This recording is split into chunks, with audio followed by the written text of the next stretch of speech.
Warahmatullahi wabarakatuh. Tong tong tong tong tong. Om Swastiastu, Namo Buddhaya, Salam, salam rahayu, salam kebajikan, salam taklim makrifat. Ura, ura.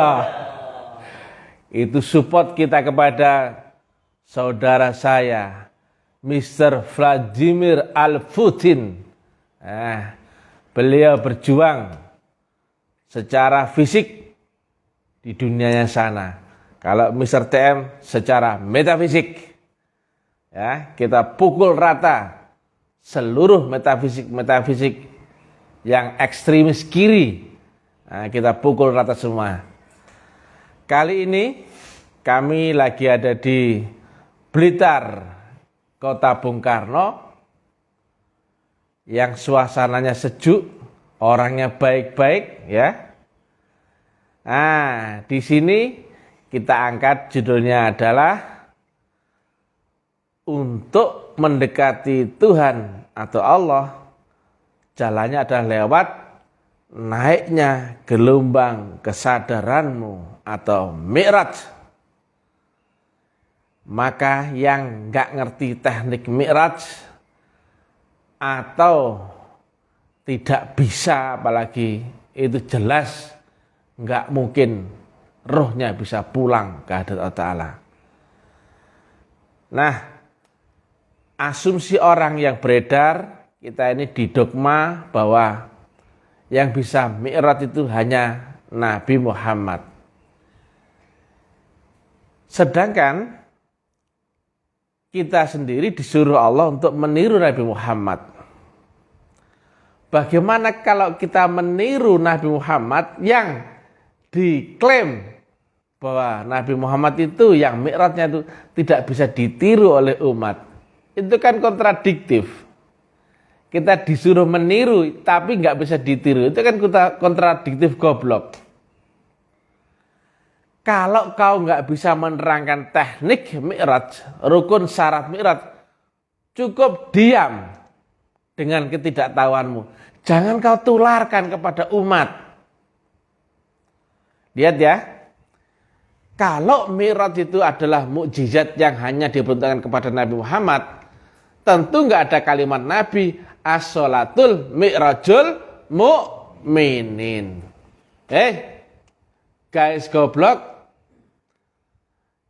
mukminin itu orang satu apa orang banyak? Orang banyak.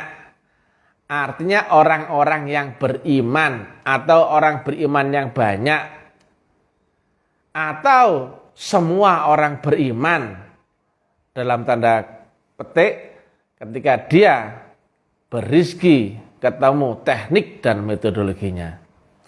Jadi mi'raj itu tidak hanya mukjizat kepada Nabi Muhammad. Memang awalnya beliau bisa menerangkan mi'raj itu, tetapi dengan bahasa dogmatis saat itu. Sedangkan mi'rajnya sendiri adalah hak atau peluang bagi seluruh orang beriman yang banyak, atau orang-orang beriman atau orang yang mendapatkan baiat. Lihat di Asra 52. Iman itu bukan percaya, bukan yakin. Kalau percaya dan yakin itu hanya asal otakmu bisa menerima, cocok, maka kau pun bisa meyakini, mempercayainya. Ini enggak sekedar itu. Tetapi iman itu adalah nur yang dimasukkan dalam kolbumu ketika kau baiat masuk tarekat. Yang jika Allah itu sifatnya adalah maha mutlak, artinya apa? Definisinya itu, kriterianya adalah maha mutlak, maka yang turun dari yang maha mutlak pasti mutlak. Dan yang mutlak itu pasti tidak terbatas atau unlimited, undefinisi dan undeskripsi. Maka tidak bisa terbayangkan oleh akal otakmu, tidak berlafal huruf, tidak berwujud, juga tidak bersuara. adalah berupa nur. Itu pun kias yang ditanamkan dalam kolbumu. Kitab yang turun dari Allah Ta'ala, firman itu tidak mungkin berlapang huruf, tapi berupa nur. Rizki yang turun dari Allah Ta'ala juga bukan berupa uang, bukan berupa tukang sulap itu yang undang-undang uang gaib, bukan. Tapi rizki pun berupa nur. Apa saja yang turun dari Allah Ta'ala mesti berupa nur. Rasulullah pun berupa nur. Petunjuk pun berupa nur. Iman pun berupa nur. Baurak pun berupa nur. Semua yang turun dari Allah Ta'ala, all incomplete, adalah berupa nur. Yang manusia nggak mungkin bisa membaca nur itu kecuali lewat adaptasi khusus. Yaitu engkau mesti mendapatkan nur, baru bisa membaca nur yang turun dari sisi Allah Ta'ala. Di dalam kitab di Asy-Syura 52, nur itu dipisah menjadi dua, yaitu nur kitab dan nur iman. Ibaratnya begini, nur iman adalah software internalnya, nur kitab adalah software eksternalnya. Sama halnya ini adalah akal kalau di dunia, dan ini adalah panca indera. Ini akan mewujud berupa menjadi ilmu pengetahuan laduni yang turun dari langit. Iqra biismi rabbikal ladzi khalaq. Iqra itu bukan perintah membaca, bukan. Tapi kau akan diturunkan pengetahuan yang turun dari langit. Biismi rabbikal ladzi khalaq. Beriring dengan menyebut-nyebut zikir asma Tuhanmu, tapi yang bermetodologi. Enggak sekedar zikir deleming asal-asalan, zikir genderuwo. Bukan itu. Nah,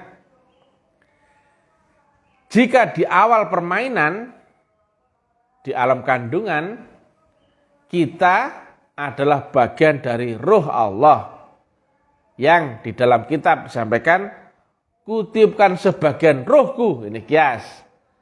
Ya, kutipkan sebagian rohku dan kau bersujudlah. Berarti manusia yang hakikatnya adalah roh, bukan ini, ya. Dan roh itu adalah bagian dari maha roh. Berarti manusia adalah bagian dari unsur Allah. Dan ketika diturunkan ke dunia, dia ditanamkan alat nur juga. Yang satunya adalah berupa akal dan satunya adalah pembaca gelombang yang bernama panca indera. Maka Nabi Adam ketika mau diturunkan ke dunia, diceritakan dalam kitab, dia diberi pengetahuan akan benda-benda. Hei Adam, iki jenenge bel. Ayo apa Adam? Adam? Bel. Loh. Hei Adam, iki jenenge kursi kotak. Apa Adam? Kursi kotak. Loh. Itu pakai roh apa pakai akal? Akal dong. Pengetahuanmu akan dunia, yaitu dua tadi ya. Software internalnya namanya akal, software eksternalnya namanya panca indera. Nah, dunianya sendiri adalah virtual, hologram, gelombang. Yang itu sebetulnya pantulan karmamu sendiri. Hanya saja undang-undang dunia itu pasti terkait dengan 5 panca indera. Terlihat, cium, raba, dengar, dan rasakan. Semua yang di dunia pasti kena undang-undang itu. Nggak luput. Semua yang bernama pun pasti ada yang terkait dengan 5 ini. Entah itu yang terlihat kek, yang tercium, raba, dengar, dan rasakan. Semua yang bernama ya pasti terkait dengan itu. Nah, Allah itu yang kau sebut-sebut di dunia namanya itu Ya, nama Tuhan kan kau tahu, Allah, Allah kan gitu. Tapi melekat di mana yang bernama Allah itu? Padahal di dunia mesti terkena undang-undang 5 panca indera. Dan dia menerangkan sifatnya itu wujud. Maka wujud itu alat apa di panca inderamu yang bisa berinteraksi dengan wujud? Tentu matamu, blok-blok. Ya apa enggak? Ya. Iya. Maka kau bisa berinteraksi dengan Allah yang sifatnya wujud, kau mesti melihat, menyaksikan wujudnya. Tapi nggak ada yang menerangkan wujud itu, karena masih amatiran, pemalu atau penakut. Wah, itu dia, ilmunya nggak jangkep. Lihat ya, padahal ada di ayat lain, laisa kamisli syai'un. Maka jangan coba-coba kau bayangkan itu wujud Allah. Meletek dasmu, tetap gak mungkin bisa kau bayangkan itu Allah. Tapi dia ada wujudnya, enggak gak kelenger piye kamu. Kalau kamu gak ketemu wujudnya Allah, gak bisa kau bayangkan, kau pasti sesat di dalam angan-anganmu sendiri. Ini namanya bel. Karena apa? Aku tahu, aku lihat wujudnya. Aku dengar suaranya, ini bel. Ini pun kipas angin, aku rasakan menyentuh kulitku. Nah, ini ada orang ngaji, aku dengar. Kenapa? Berinteraksi dengan telinga kupingku. Sedangkan Allah itu sifatnya wujud. Mesti ada yang kau lihat. Makanya rukun Islam pertama adalah kau mesti melihat. Atau dalam bahasa lain adalah bersaksi. Iya apa enggak?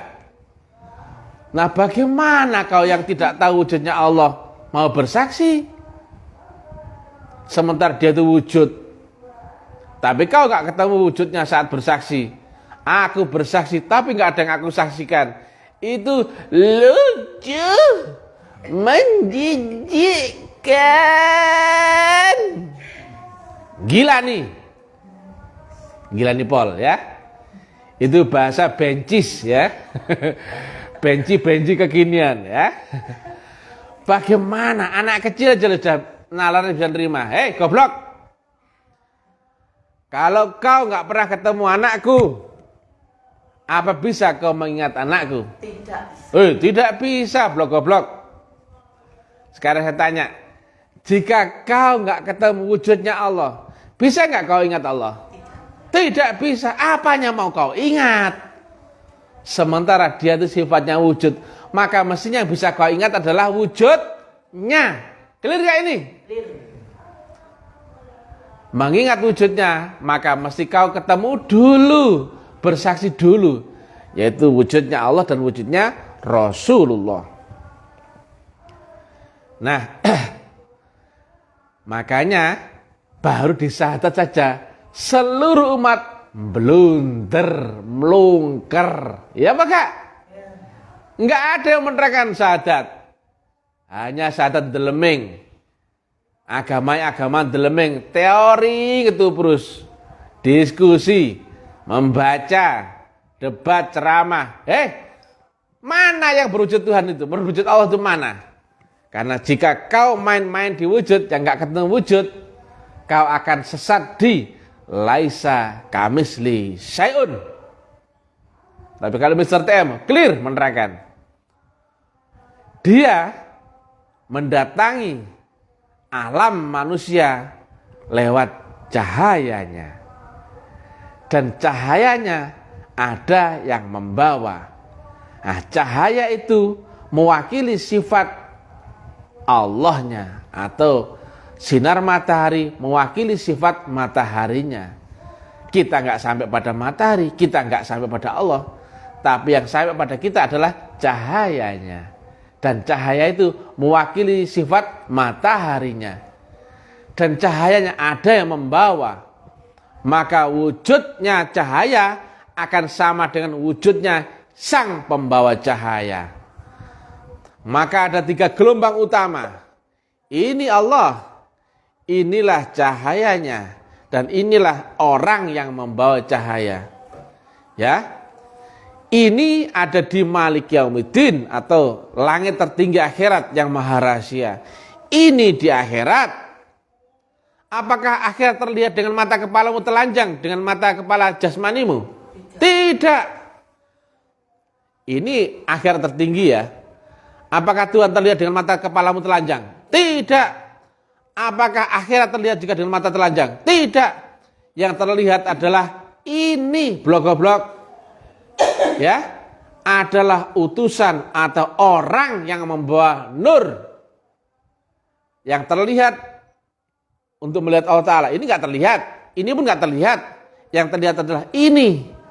Yaitu orang yang membawa gelombang nur Allah. Maka wujudnya Allah yang terlihat di dunia adalah manusia.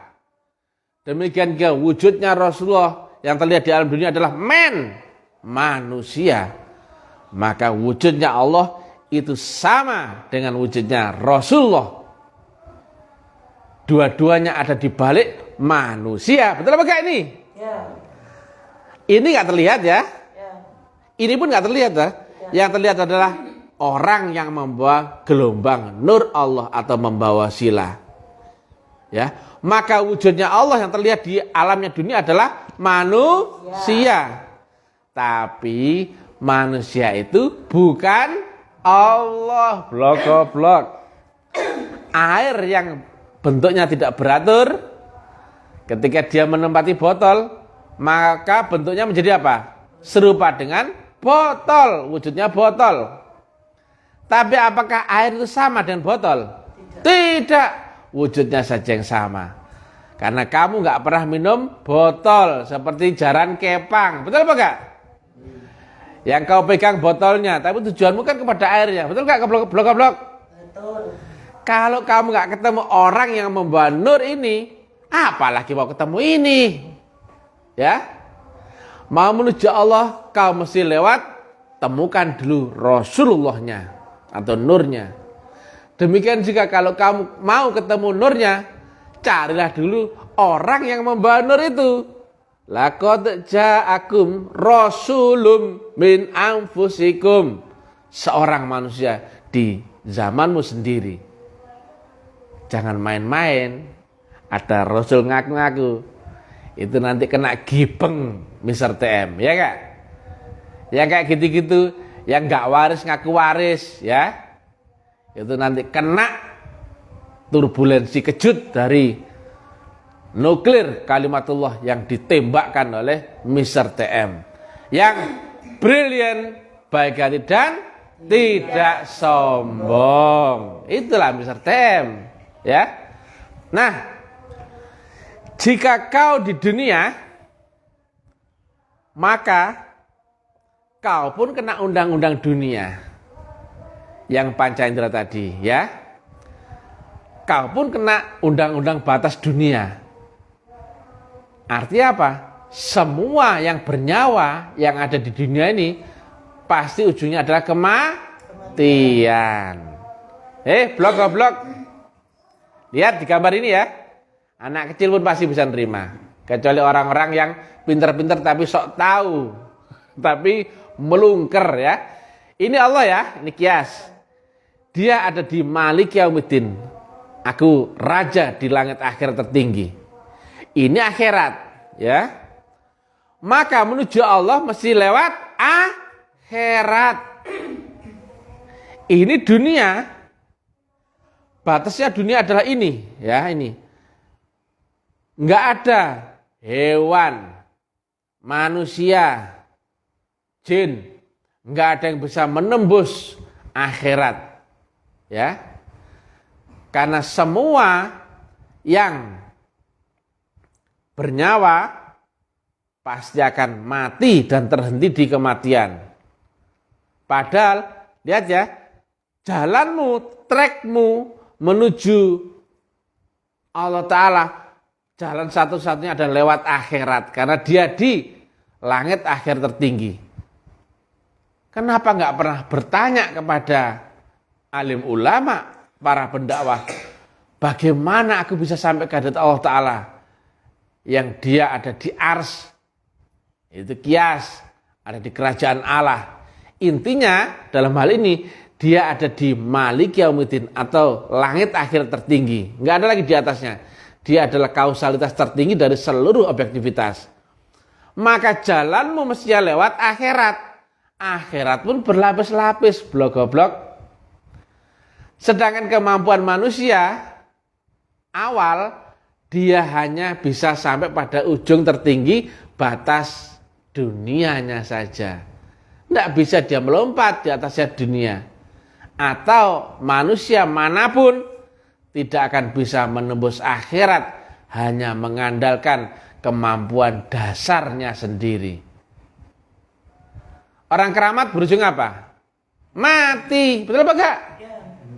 Orang kaya? Mati juga. Orang pintar? Mati juga. Maka enggak peduli kau kaya, keramat atau pintar, kau pun pasti mati. Artinya kau nggak bisa menembus akhirat, blok-blok. Lihat ya. Engkau manusia hidup di atas di muka bumi, misalkan ya. Kalau di atas tanah, misalkan ya.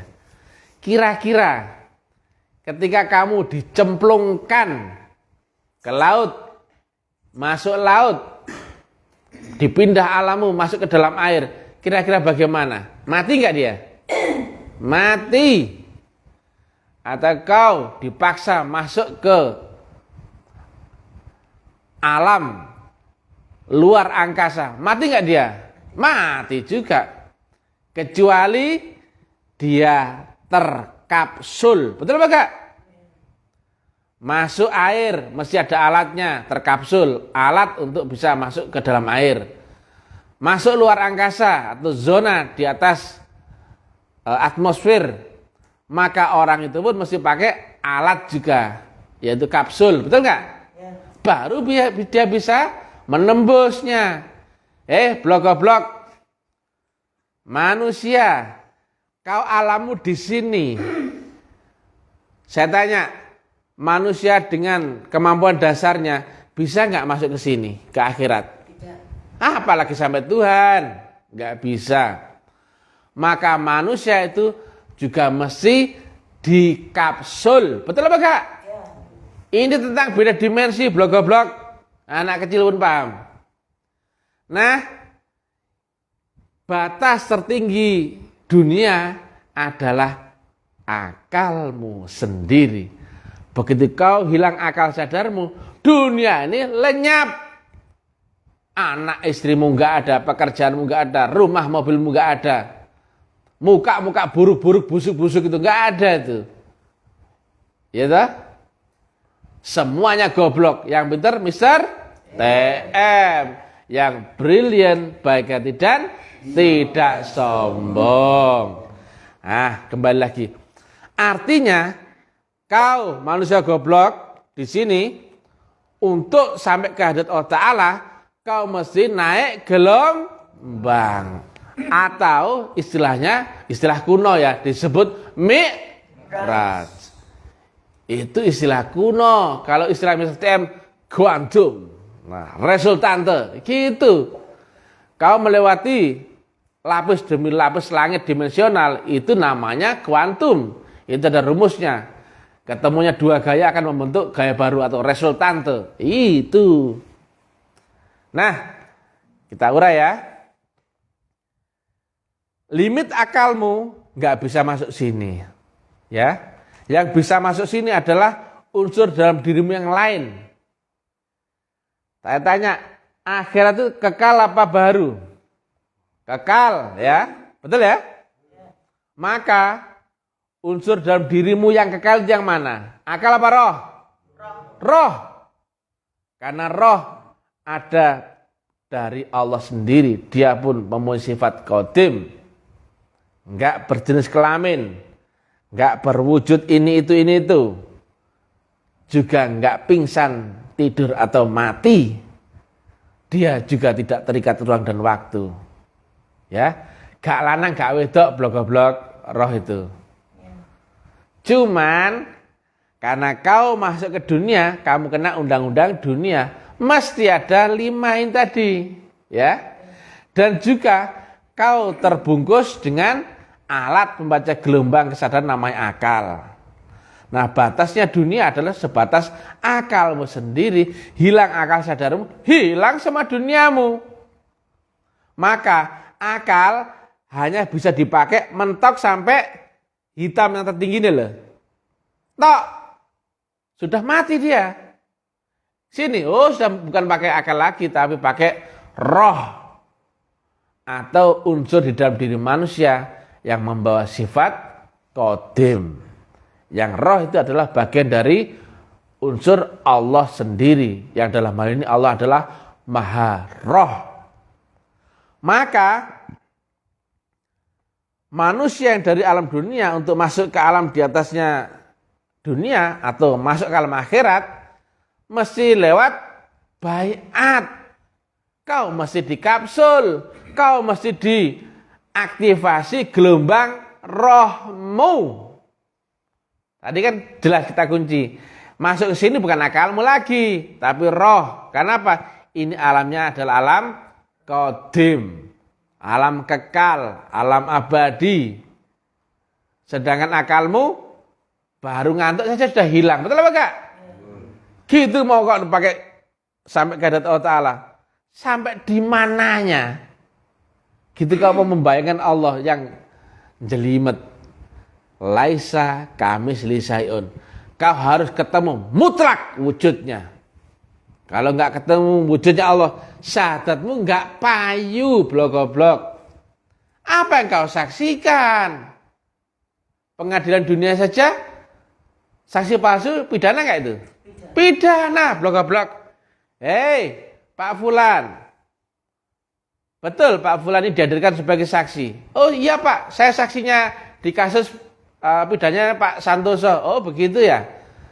Kalau gitu saya tanya ya, apakah pada kejadian pembunuhannya Pak Santoso di alamat misalkan ya Blitar, Jalan Kembang Kuning nomor 17, yang TKP-nya itu begini, jam sekian itu, Bapak Fulan itu ada di TKP dan melihat dengan motomu sendiri? Loh enggak Pak, saya tanggal segitu kebetulan ada acara hajatan ke Madura, diundang itu. Loh, berarti lah kenapa kamu dihadirkan di sini sebagai saksi? Lah disuruh Pak, kata itu saya disuruh bersaksi, padahal saya juga nggak pernah menyaksikan. Kira-kira bagaimana? Saksi palsu, blok. Juga syahadatmu yang nggak bersaksi akan wujudnya Allah dan wujudnya Rasulullah, kau pun saksi palsu, blok.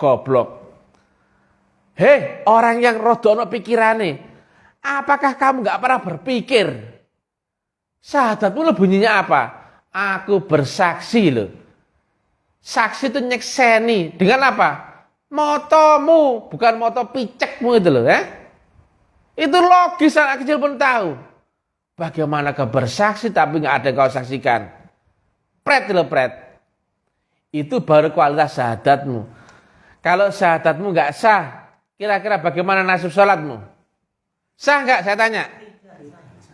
Loh, nggak kenal Tuhannya? Kau jungkrak pakai begini. Nyembah apa kamu itu? Kenapa? Lihat ya, iftitah sholat.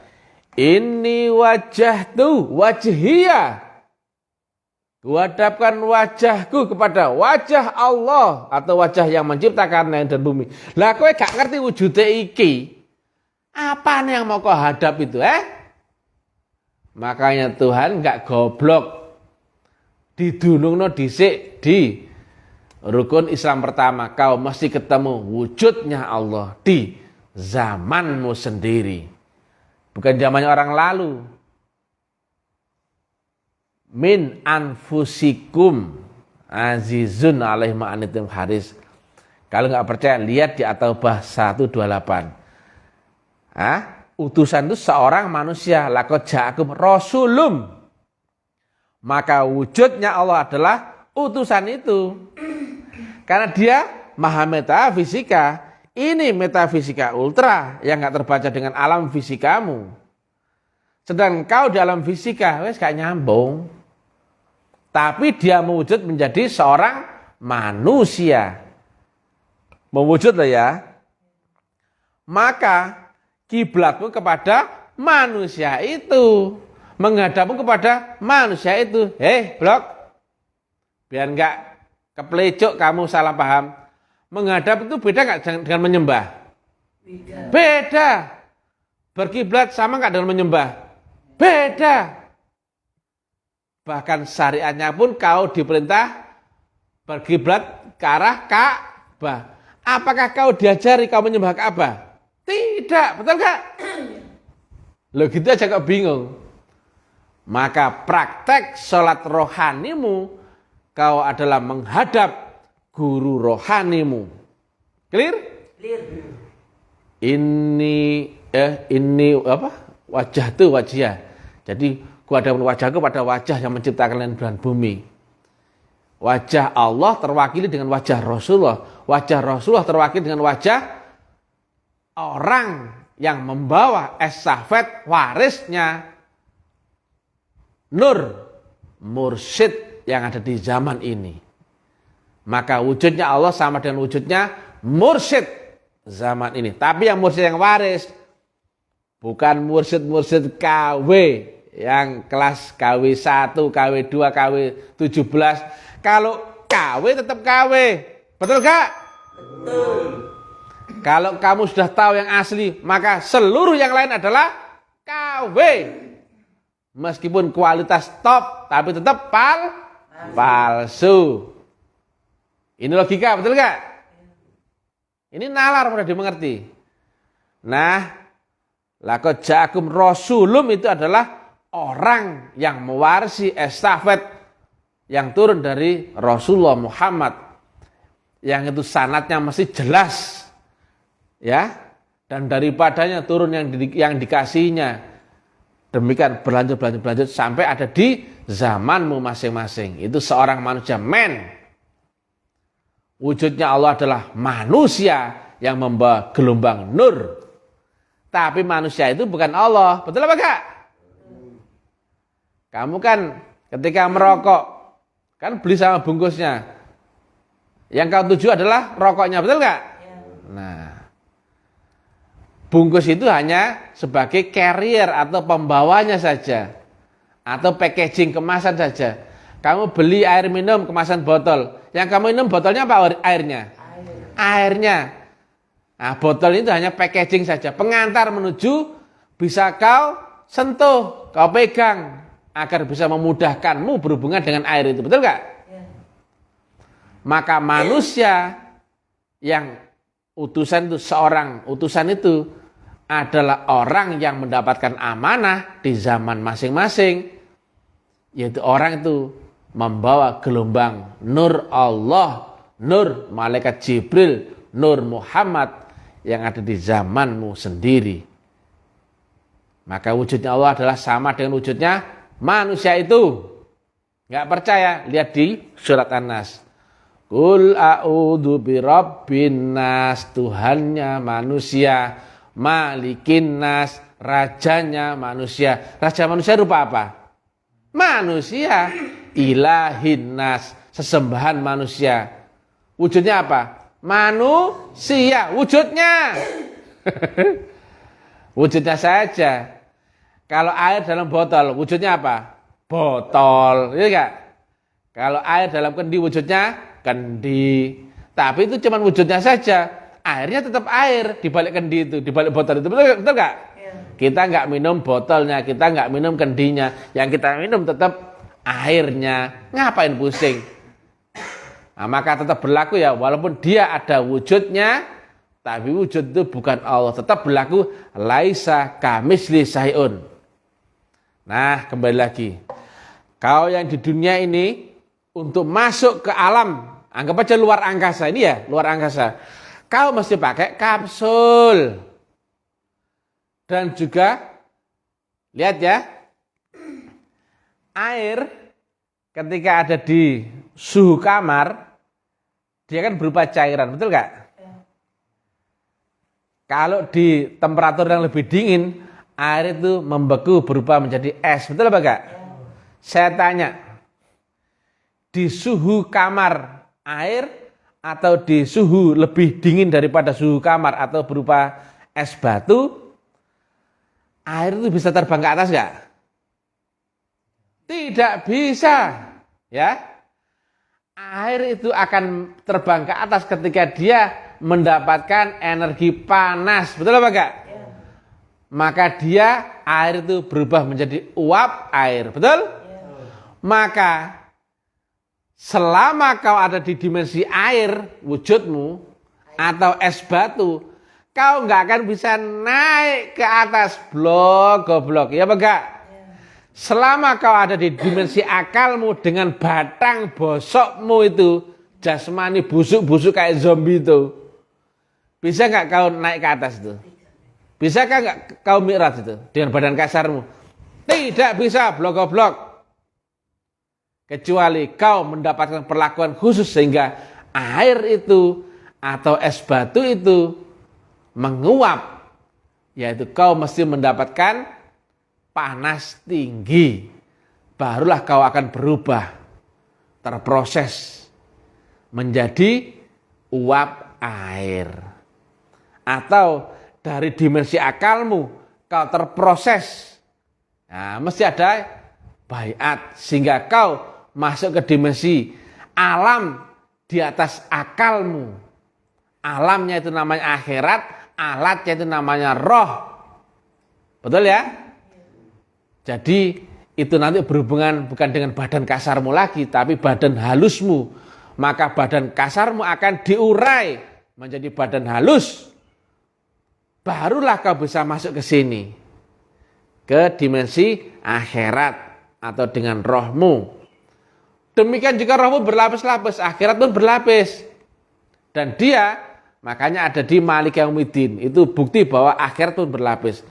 Kalau nggak berlapis nggak perlu di Malik Yaumiddin. Betul apa enggak?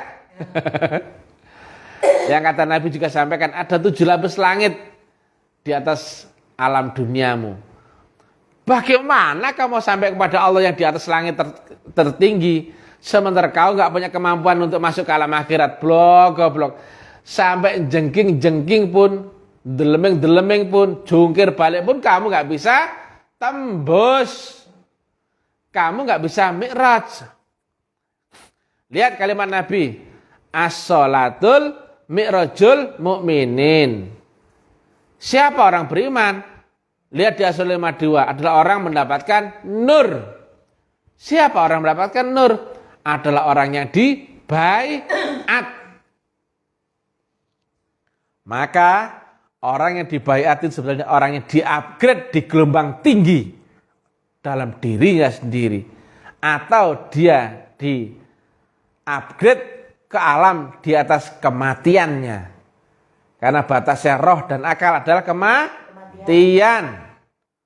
Maka cocok gak dengan kalimat Nabi? Mutu qabla antamutu. Kamu mesti ketemu mati sebelum dimatikan. Atau ketemu mati di dalam hidupmu, mati sakjroning urip. Nanti baru akan ketemu kehidupan setelah matimu. Kapan? Sekarang.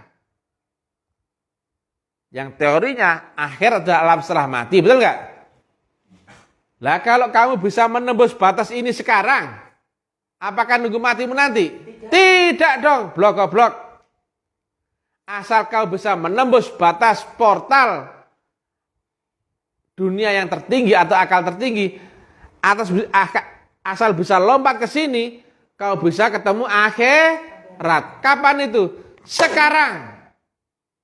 Itulah kata Nabi, dikiaskan siratal mustaqim itu yang awalnya adalah artinya harfiahnya adalah jalan lurus, jalan cepat, jalan motong, dikiaskan berupa jembatan. Kenapa? Jalanmu buntu. Nah, jembatan itu ada 2 peluangnya ya. Kalau enggak jurang curam atau sungai arus deras, ya enggak bisa dua-duanya kalau lewat, itu enggak? Jalanmu buntu. Tapi saya tanya, kalau antara alam ini dan alam ini, di tengah-tengahnya ada jembatan. Kira-kira kau bisa nyebrang nggak? Bisa. Bisa. Kalau ada sungai, walaupun sederas apapun airnya, tapi kalau ada jembatan di atasnya, kau bisa nyebrang nggak? Bisa. Itulah, kalau kau nggak dibaiat, kamu nggak mungkin bisa nyebrang. Clear? Clear. Tapi bukan baiatnya ecek-ecek. Ya, yang baiat ini mesti ahlinya. Jadi nggak asal baiat. Walaupun dia baiat 10 kali, 30 kali, kalau nggak beserta yang maha kuasa, beserta yang maha hak, beserta ahlinya, baiatmu pun cuman baiat ilmu-ilmuwan kelenik-kelenik yang nggak jelas itu loh. Abal-abal itu, KW-KW itu. Karena Allah adalah maha mutlak. Maka baiat itu engkau ditanamkan seluruh faktor mutlak. Maka gurumu pun harus mutlak. Nah kalau gurumu manusia, gurumu relatif, gurumu icikiwir, mana bisa sampai pada Tuhan yang mutlak? Clear? Makanya cari guru jangan kelas kandang kambing, janganlah. Asal jenggot panjang sudah dikira guru, jangan. Ternyata kambing. Saya kira itu titik-titik ternyata kambing, janganlah. Ya. Cek dulu. Dia itu kambing apa bukan? Oh, domba. Ya, mirip-mirip 11-12. Ternyata banyak yang seperti itu. Ya, berjenggot ternyata pilihannya kalau enggak kambing ya domba. Yang itu masih kelas lucu-lucu. Ya, gila nih. Kenapa enggak ada menerangkan wujudnya Allah? Padahal ini urgen enggak ini? Penting enggak ini? Oh, sangat penting. Syahadatmu kuncinya di situ. Gimana kau bersyahadat kalau enggak ketemu wujudnya? Tapi wujudnya bukan Allah ya. Itu cuma wujudnya saja, ya. Allah di balik yang wujud itu. Sama seperti Presiden dan Jokowi. Presiden enggak ada wujudnya. Enggak ada wujudnya. Tapi engkau baru akan kenal wujudnya setelah dia menempati manusia. Betul enggak? Wujudnya presiden akan sama dengan manusia yang membawa amanah presiden itu. Yang mati manusianya apa presidennya? Manusianya, ya. Maka yang meninggal atau yang berlindung, yang wafat itu Nabi Muhammadnya apa Rasulullahnya? Nabi Muhammadnya. Rasulullahnya bukan manusia, maka Rasulullah nggak mungkin mati.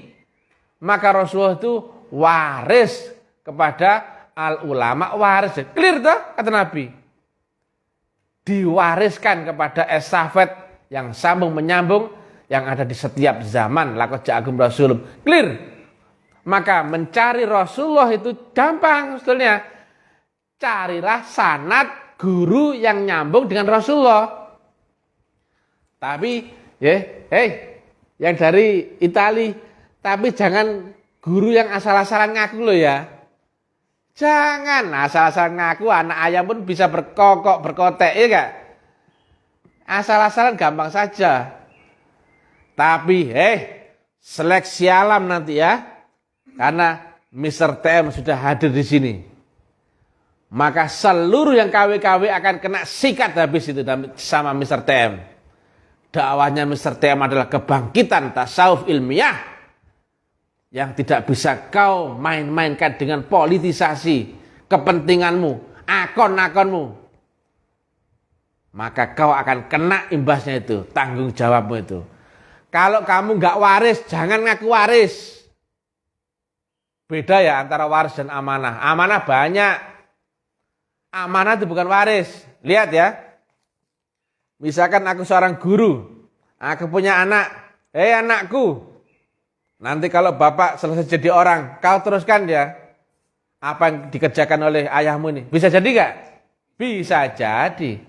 Aku punya murid, tadi kan anak, aku punya murid, Fulan, kau muridku yang tua, nanti kalau gurumu itu selesai jadi orang, kau teruskan ya, sekolah ini ya, bisa jadi gak itu? Bisa jadi. Ada yang di Kalimantan, kembangkan di Kalimantan ya, bisa jadi nggak itu? Bisa jadi. Ada banyak peluang amanah. Tapi kalau waris, apa yang aku punyai, ketika aku warisin kepada yang diwarisi, maka yang aku punyai otomatis akan dimiliki juga yang aku warisi. Betul nggak? Aku punya tambak tanah misalkan ya 10 hektar. Aku wariskan kepada si A, maka si A punya nggak 10 hektar? Gampang toh? Bahasa Nabi, al ulama waris. Ulama yang diwarisi ilmu kenabian atau yang diwarisi oleh Nabi, yaitu tentang tadi gelombang nur yang membawa wasilah tadi. Maka mencari Rasulullah di zaman ini adalah carilah yang guru itu mewarisi daripada estafet yang turun dari Rasulullah. Jangan cari yang abal-abal. Nggak ada ijazahnya ngaku waris. Aduh, asal keramat, asal ekornya panjang.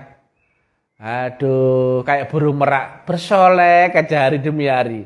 Sekarang pakai baju hijau, besok pakai baju pink, besoknya lagi pakai baju ungu. Kamu itu katanya guru tarekat, apa guru bersolek? Bikin malu saja itu. Orang tarekat yang asli itu bersembunyi di tempat terang. Tidak nampak, samar dia. Kenapa? Disembunyikan Tuhan. Dia ahli ma'rifat itu adalah biasa saja. Nggak perlu pakai ini pun nggak masalah, ya. Nggak perlu pakai jenggot pun nggak masalah. Nggak perlu kelihatan berayat-ayat itu nggak ada masalah. Nggak perlu kelihatan alim, nggak perlu kelihatan ini itu, nggak masalah. Tapi kalau kau sudah terdogma bahwa ahli ma'rifat itu harus yang berjenggot, harus yang pakai surban, harus pakai jubah, harus yang kearap-arapan, harus yang sopan santun. Oh, ma'rifat itu ma'rifat dogma, blok-blok. Bukan ma'rifat gelombang. Itulah bedanya yang diterangkan Mr. TM sama Mr. yang bodoh-bodoh itu. Bodoh-bodoh itu. Coba, mereka berani gak menerangkan ilmiahnya agama? Coba, kalau ada cocot satu aja yang bisa, yang berani itu. Turun, keluar kandang kalau berani. Menerangkan wujudnya Allah di zaman ini. Kalau umat gak diterangkan bagaimana itu? Orang hanya dicekoi surga, akhirat, mi'raj. Kau bisa buktikan gak? Kalau kau bisa buktikan, mesti kau bisa terangkan jalannya, betul gak? Rukun syaratnya. Mana ada yang menerangkan ilmiah mi'raj sekarang ini? Gak ada. Mana ada yang menerangkan wujudnya Allah sekarang ini? Gak ada. Mana ada yang menerangkan wujudnya Rasulullah zaman ini? Gak ada. Mana ada yang menerangkan wasilah secara jelas? Gak ada. Mana ada yang menerangkan Siratal Mustaqim? Gak ada. Semua cuman deleming cerita mengkosong tentang agama. Karena mereka mendem agama. Mending mendem beling kayak jaran kepang. Dia asik dengan diri sendiri daripada mendem agama, ngerusak umat. Orang nggak paham, nggak ngerti, nggak tahu. Ceritalah kepada orang kesana kemari. Jualan agama, dapat fulus, dapat cuan. Akhirnya dia melayani orang yang diceramai agar mereka senang, agar aku diundang lagi. Itulah orang-orang yang di akhir zaman jualan agama itu. Emploen kapok ke diadab Allah itu pasti gak mungkin gak. Itu sudah diingatkan oleh Rasulullah. Di akhir zaman itu akan banyak orang seperti itu. Mereka ceramah ke sana kemari, cerita agama, tapi iman gak sampai kerongkongan, cuman dicocot. Apakah dia membuktikan agamanya? Tidak. Buru-buru membuktikan. Apalagi dia bisa menunjukkan kepada umat, ini loh syarat rukunnya, ini loh jalannya, ini loh kendaraannya, ini loh gurunya, ini loh jalan prosesnya, ini loh adaptasinya. Semua clear ya, ilmiahnya ya, ini sistemnya. Gitu dong. Agama cuma diceritakan deleming lewat buku belajarnya, lewat Google, YouTube, diskusi. Itu agama utek blok-blok. datang keramat itu bukan Tuhan. Amalkan zikir ini, zikir itu. Datanglah keramat, datanglah itu, kasaf-kasafnya itu. Tapi seluruh keramat dan kemetafisikan yang dikontrol oleh akalmu, maka itu metafisik di bawah akalmu. Yang metafisik dikontrol oleh akalmu berarti metafisik di bawah alam sadarmu. Maka dia yang di atasnya alam sadarmu, tapi kau prakteknya metafisik di bawah alam sadarmu. Itu kau masuk ke dimensi yang lebih rendah daripada alam manusia. Kau memakai gelombangnya jin, tapi kau nggak ngerti. Alatmu aja nggak ngerti, nggak bisa kau membedakan antara Allah dan jin. Kau kira itu Tuhan. Datang itu orang berjubah putih. Cucuku, aku ini Sunan Ampel. Gitu aja udah percaya, goblok. Dikasihlah keramat kebal. Keramat bisa menyembuhkan penyakit dan sebagainya. Tapi pertanyaan, kau kenal Tuhan apa enggak? Kesaktianmu, ibadahmu, ilmumu, dan segala macam yang kau punyai, bikin kau kenal Tuhan enggak? Makrifat? Tidak. Berarti seluruh ilmumu, keramatmu, dan tetek bengek yang ada di dalam dirimu bukan dari Allah. Nalar logika. Pasti enggak ini? Pasti. Ada orang sudah ahli ibadah, ahli sholat, ahli ikut jamaah, puasa, haji berkali-kali. Jadilah orang alim dia, tampak muka, tampak dunianya. Kemudian kita tanya, Pak, Bapak sholat? Iya nak, saya sholat.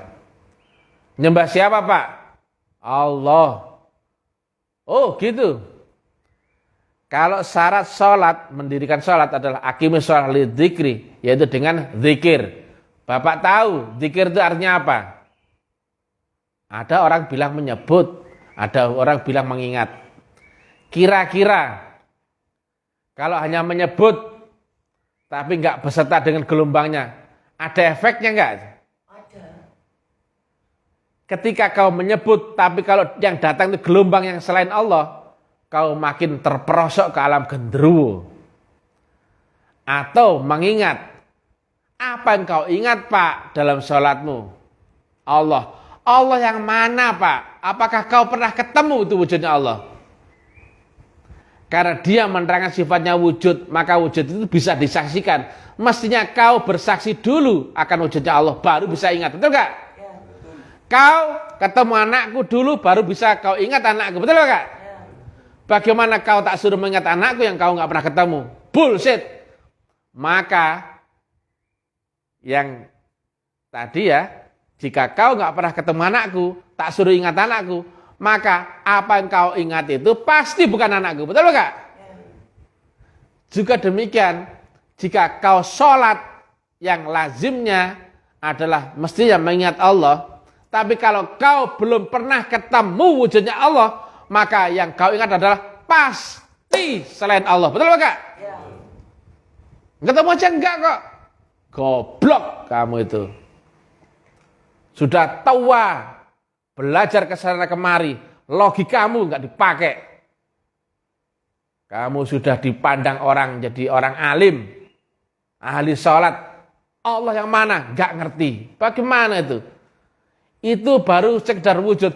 Bagaimana dengan teknik Mi'raj?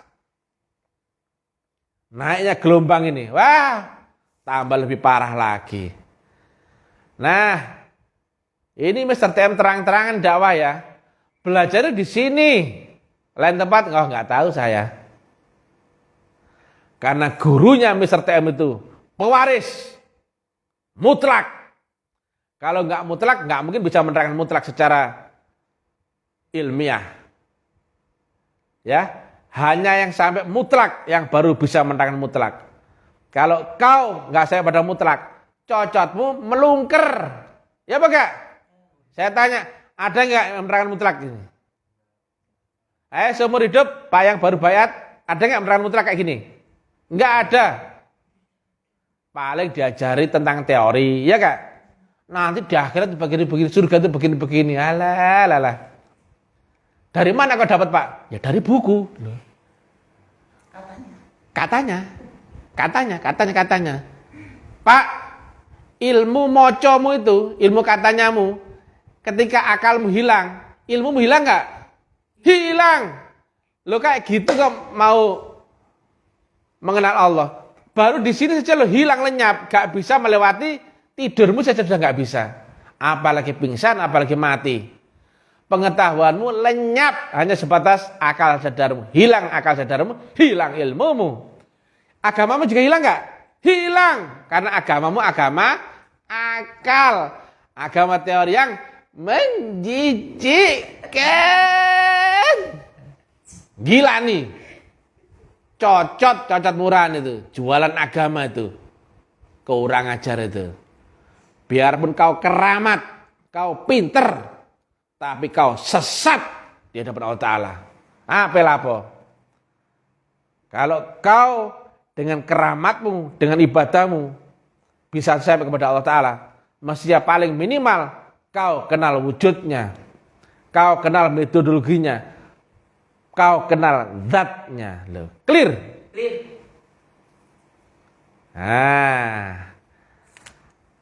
Itu dia. Nah, logika ya. Saat kau butuh menyalakan kipas angin, di sini saat ini, tentunya kau nggak perlu bawa kipas angin itu ke sumber pembangkit listrik, betul nggak? Cari saja kabel atau terminal atau colokan yang ada listriknya, betul apa Kak? Dan listrik itu mengalir berupa gelombang. Ya, jarak 100 meter kalau mengalir berupa gelombang, maka tidak memakai jeda waktu, betul nggak? Begitu disentuh, nyetrum nggak dia? Itu 100 meter. Lah kalau 100 kilo, kabel panjang 100 kilo, ada listrik yang disentuh, nyetrum nggak? 1000 kilo? Maka gelombang itu tidak lagi terikat dengan ruang dan waktu. Maka ketika kau di dunia, ketika kau membutuhkan hubungan dengan Allah Ta'ala, carilah dengan mencari gelombang itu. Betul gak? Nah, mencari gelombang itu otomatis kau tersambung. Tetapi menggunakan prinsip teknologi atau torekoh yang mesti lewat syarat rukun. Dan mencari gelombang itu kau mesti temukan dulu orang yang membawa gelombangnya, betul gak? Kalau kamu mencari listrik, ketika nyalakan, carilah terminal yang di situ ada, di balik ada gelombang listriknya, betul gak? Loh. Maka untuk menuju Allah Ta'ala, carilah orang yang membawa wasilah atau gelombang Allah Ta'ala itu. Maka lanjutannya adalah kamu mesti dibaiat, yaitu ditanamkan alat kapsul untuk kamu bisa masuk ke sini, masuk ke dimensi akhirat, masuk ke rohmu. Dan nanti baru ada hubungan, ada connecting. Kenapa? Relatifmu, hei akal, hei jasmani, hei makhluk baharu nggak akan pernah sampai pada kadim, betul nggak? Relatif nggak akan sampai pada mutlak, betul nggak? Tapi kalau relatif menggandeng mutlak, maka dia akan beradaptasi kepada yang mutlak, betul nggak? Jika kamu nggak ada faktor mutlak, sampai kapanpun kau nggak akan sampai, biar ibadahmu 10.000 tahun, nggak akan pernah bisa sampai tersambung ke Allah Ta'ala. Maka carilah faktor mutlak itu yang kau dapatkan saat baiat. Maka baiat itu wajib gak bagi orang yang menuju Allah Ta'ala? Wajib. Jalannya hanya itu, alatnya. Itu faktor Tuhan semua. Kemudian thariqah itu wajib gak? Wajib. Karena itu teknologinya. Ya. Alatnya itu ditanamkan saat baiat. Yaitu faktor tak terhingga, faktor Allah. Mana mungkin bisa sampai kepada Allah kalau nggak ada campur tangan Allah sendiri? Mana mungkin sampai kepada mutlak kalau tidak beserta yang mutlak juga? Hanya yang dari Allah akan bisa kembali kepada Allah, betul? Nah, alat mutlak, faktor mutlak itu kemudian diaplikasikan kepada teknologi atau metodologi atau thariqah, maka lanjutannya ada hubungan. Coba ada pakai HP, pinjam HP, coba salah satu, coba pinjam HP dulu. Pakai HP, mesti ada baterai, betul nggak? Mesti tahu teknik pakai HP-nya. Artinya HP ini nggak kelok atau bisa dipakai. Kemudian harus tahu nomor telepon yang kita tuju dan ada sinyal yang dijamin nyambung, sinyal di sini dan di sana. Barulah bisa dipakai. Saya tanya, kalau HP-mu nggak ada baterainya, bisa dipakai nggak? Tidak. Kalau kau menuju Allah Ta'ala tanpa ada nur Allah di dalam dirimu, bisa nggak berhubungan dengan Allah Ta'ala? Pret. Kalau kamu nggak tahu alamat ordinat Allah Ta'ala yang di dunia, atau orang yang membawa gelombang nur Allah, atau kau tidak ketemu nomor telepon yang dituju ketika menghubungi si Ahmad misalkan, yang orang Betawi misalkan, kalau nggak tahu nomor teleponnya dia, bisa nggak kau menghubungi dia? Tidak bisa. Alatnya kau harus punya, alamat ordinatnya pun kau harus punya, kemudian cara memakai HP-nya, itulah kaifiat, yaitu tekniknya. Kalau HP kekunci, ya kekunci ada passwordnya, orang lain pakai HP itu nggak tahu passwordnya, maka dia bisa pakai HP itu nggak bisa. Maka alatnya kau harus punya, kemudian kau harus tahu kiblatmu akan Allah Ta'ala, yaitu alamat nomor teleponnya itu atau alamat ordinatnya, dan harus tahu teknik menyamakan frekuensi dan gelombang atau memakai HP-nya, dan sinyal yang dijamin nyambung, yaitu gurumu adalah pewaris Rasulullah zaman ini. Saya tanya, air ditaruh botol bentuknya apa? Dipindah kendi jadi bentuk kendi, betul ya? Dipindah ke mangkok bentuknya jadi mangkok. Dipindah ke baskom bentuknya jadi. Saya tanya, isinya dari ujung ke ujung sama nggak itu? Sama. Maka jika gurumu adalah pewaris Rasulullah yang mutlak, yang waris, maka gurumu itu sama nggak dengan guru yang ada di balik di Nabi Muhammad? Sama.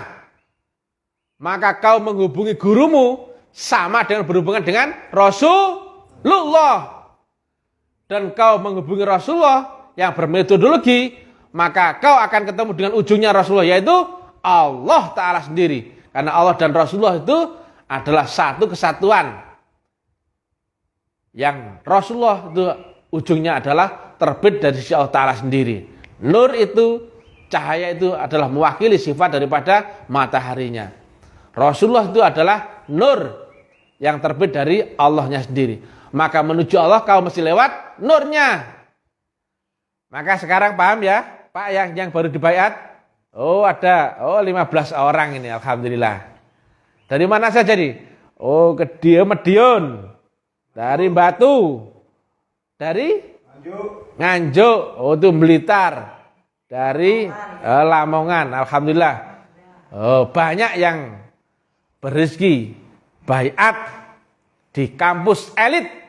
Beda kita sama tarekat-tarekat Cikiwir lain itu. Di kampus elit teknologi tinggi, taklim, makrifat. Jadi paham ya? Kenapa mesti dibaiat dulu? Paham ya Pak ya? Kenapa kok diterangkan kaifiat? Agar kau menguasai teknik menyamakan frekuensi dan gelombang antara kau dan gurumu. Betul ya? Nah kemudian, kenapa kok gurumu harus waris? Kan hanya yang waris yang ketemu dengan ujung langsung itu murni. Yang isinya adalah unsur yang sama. Kalau yang di ujung asli, sampai sini asli enggak? Asli. Kalau enggak waris, dari ujungnya asli ke sini apa? Palsu. Saya ulangi ya. Kalau waris, dari ujung asli ke sini asli enggak? Asli. Tapi kalau palsu, dari sananya asli ke sininya palsu. Lucu. Maka di manakah guru waliyam mursyida yang waris Itulah yang dicari seluruh manusia. Karena alamat Allah ada di baliknya orang itu. Karena di baliknya orang itu, dia membawa nur yang estafetnya turun dari Rasulullah Muhammad. Yang di ujungnya nur itu adalah Allah sendiri. Maka menuju Allah mesti lewat berkiblat akan orang itu. Bukan menyembah ya. Yang kau sembah itu ada di baliknya orang itu. Coba Pak Fauzi, botol sama teh, botol teh. Lihat ya. Saya bukan minum botolnya. Tapi karena saya minum teh di baliknya botol, maka aku harus memegang botolnya dulu. Betul ya? Betul. Yang aku kiblat, yang aku interaksi, yang aku hadap, yang aku fokuskan adalah botolnya dulu, baru menuju teh yang di dalamnya. Betul nggak? Ya. Ketika sholatmu, mesti rabitoh akan wujud gurumu. Tapi kau tidak menyembah guru. Betul? Yang kau sembah adalah Allah di baliknya wujud guru itu. Betul? Betul. Saya tanya, syirik apa enggak itu? Tidak. Itu teknik. Itu teknologi. Ketika kau telepon berhubungan dengan orang, yang kau pegang siapa? HP. Ngomong sama siapa? HP. Tapi tujuanmu sama siapa? Yang di ujung yang kau maksud untuk berkomunikasi. Betul apa enggak? Nah, karena suaramu di dimensi fisika dirubah menjadi gelombang, yang gelombang itu tidak lagi terikat ruang dan waktu, maka assalamualaikum didengar langsung nggak di sana? Langsung.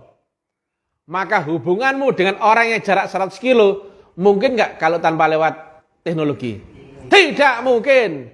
Maka hubunganmu dengan Allah Ta'ala tanpa lewat tarekat mungkin nggak? Tidak mungkin. Tanpa lewat bayat mungkin nggak? Tidak mungkin.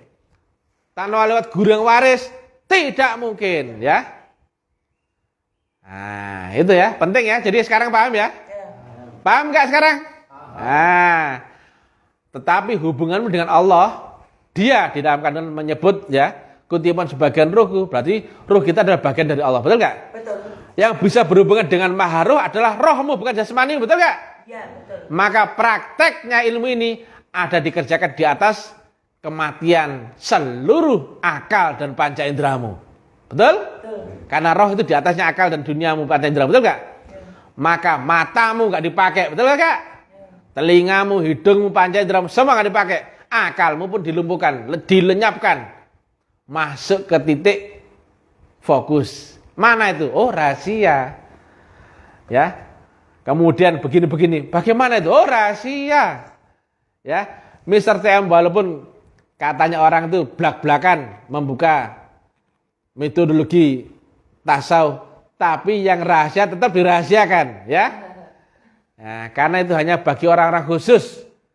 Jika Allah saja menyaring di Asy-Syura 52, hanya yang dipilih, dikehendaki di antara hamba-hambanya, maka torekohnya Mr. TM adalah torekoh khusus. Hanya dipilih Allah. Ini enggak diobral. Kami hanya menyampaikan. Siapa mau datang, siapa enggak mau, bodoh amat, enggak mau enggak apa-apa. Ya? Apakah saya menipu orang? Tidak. Saya hanya menawarkan suatu metodologi yang jelas, gamblang, terang benderang, ilmiah dan amaliyah, artinya bisa dibuktikan. Kalau Mr. TM ngomongnya omong kosong, sudah di demo saya. Karena apa? Sudah banyak yang belajar di kampus Salim Ma'rifat, semuanya enjoy dan bergembira. Bahkan di medsos, uraian-uraiannya Mr. M dibagi semua orang. Betul enggak? Seluruh Nusantara, ujung ke ujung itu. Jadi membagikan uraian-uraiannya Mr. TM yang brilian, baik hati dan tidak sombong. Oke guys ya, cukup ya. Saya tanya sekarang sekali lagi, baiat itu penting enggak? Wajib enggak? Tarekat itu penting enggak? Wajib enggak? Apa ada kemungkinan kau yang tidak lewat baiat, kau yang tidak lewat tarekat bisa berhubungan dengan Allah Ta'ala? Tidak mungkin. Demikian ya. Mudah-mudahan bermanfaat. Goblokmu jangan keterlaluan. Dipikir. Kalau kau berani cerita ke sana kemari, logikamu juga dipakai dong. Ya. Kalau bertuhan menuju zat yang maha mutlak, nggak bisa memakai faktormu yang relatif. Kamu harus dibaiat dan mendapatkan unsur mutlak. Maka, hei, orang goblok-goblok, datang ke sini ya. Ya. Runtuhkan egomu. Bawa beras, gula, kopi, menyan. Sungkem sama Mr. TM, mijeti Mr. TM, ngipasi Mr. TM, ya. Nanti tak ceritani tentang teknologinya nabi-nabi, ya. Yang nggak siap bayar, ngalih saja. Jeketek kamu tuh nggak akan ngerti apa-apa, ya. Jemuluk ya gitu-gitu aja, ya. Oke? Harus berani berjuang, berkorban yang mati-matian. Kau harus runtuhkan egomu, harga dirimu. Harus siap digoblok nama Mr. TM. Karena goblok kok. Kalau pinter nggak seperti itu, betul nggak? Ya. Kalau pinter kau bisa menerangkan metodologinya secara eksak ilmiah ilmu pasti itu betul nggak? Namanya orang Italia ya. Jadi Mr. TM itu sudah brilian, baik hati dan tidak sombong. Oke guys, salam buat saudara saya, Mr. Vladimir Al-Putin. Ura! Ura! Semangat berjuang, bertempur. Mr. Putin berjuang di teknologi fisika. Kalau Mr. TM bertempur di teknologi metafisik. Bila taufiq wal hidayah, bila wal inayah, semua saudara Hindu, Buddha, Kejawen, kabeh wong klenik bajingan balaku kabeh, ya. Mr. TM gak ndek mungsuh, ya. Kabeh bala. Oke, mudah-mudahan manfaat, mudah-mudahan dasmu meletek bahwa semua itu logis, masuk akal, baru bisa kamu buktikan, ya. Wassalamualaikum warahmatullahi wabarakatuh.